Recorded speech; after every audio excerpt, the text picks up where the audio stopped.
Hello friends, welcome to the wrestling fun Hindi. भाई आपको तो पता है कि जब यानी कि रेसलमेनिया की जो प्लानिंग होती है, यानी कि ड्रॉस्टॉय यानी कि इस खतरनाक मूवमेंट तक होती है, यानी कि जो बंदा जो है आगे लेवल यानी कि जाकर भी जो है वो डिस्ट्रॉय हो जाता है। आपको तो पता ही होगा कि रेसलमेनिया जो 41 हुई थी वो यानी कि कितनी जो थी वो द ग्रेटेस्ट हुई थी। और भाई रेसलमेनिया शो ही ऐसा है कि जो यानी कि बंदा जिस यानी कि मूवमेंट को बिलीव यानी कि दिखाना चाहता है तो वो वैसा ही यानी कि यहाँ पे जो है मूवमेंट हो जाता है। और आपको तो पता होगा कि रेसलमेनिया की जो भी यानी कि सुपर ऑफ द कास्टिंग होती है वो सबसे हील ऑफ द कैरेक्टर्स में ही जाती है। और हाँ भाई, ये बात तो आप जानते होंगे ना कि जब रेसलमेनिया जो भी होती है यानी कि 21 हो यानी कि 41 हो यानी कि 50 तक की यानी कि क्यों ना यानी कि जो प्लानिंग रखी जाए तो एक यानी कि बंदे की इंटेरेंस यानी कि शिप यहाँ पे होती है ऑफ कोर्स। और उसका नाम बंदे का आप भी जानते होंगे कि वो रोमन रेंस है।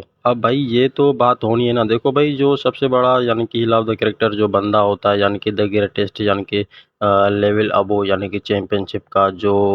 टाइम ऑफ द पीयर्स रखता है, यानी कि ज़्यादातर की जो चैंपियनशिप उसके हाथ में रहती है, तो वही जो बंदा है डिजर्व करता है रेसल मेनिया को। और रेसल मेनिया में मेन इवेंट जो बंदा करता है तो आप सोच भी नहीं सकते होंगे कि उस बंदे के ऊपर जो है कितनी यानी कि मोटी जो है वो रकम लगाई जाती है। और भाई अगर आप इस यानी कि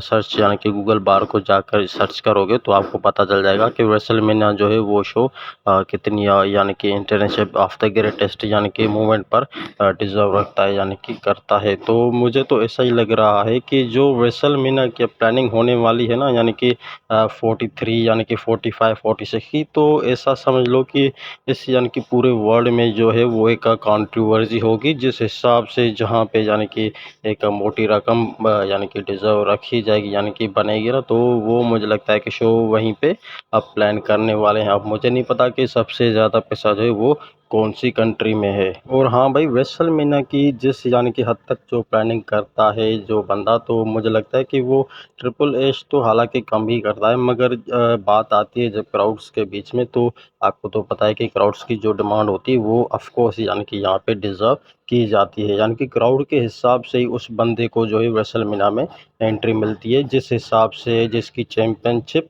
पाना चाहे। यानी कि जो एक अच्छा सा फील जो मूवमेंट होता है ना कि हाँ भाई ये बंदा बिल्कुल ठीक है, इसको रेसलमेनिया में जो है मेन इवेंट मिलना ही चाहिए उस तरीके से। और भाई इस बार जो मुझे लगता है कि रेसलमेनिया का सबसे बड़ा यानी कि मेन इवेंटर होने वाला है, तो ऑफ कोर्स यहाँ पे एक ही शख्स मुझे दिखाई दे रहा है और वो ब्रॉक लेसनर ऑफ द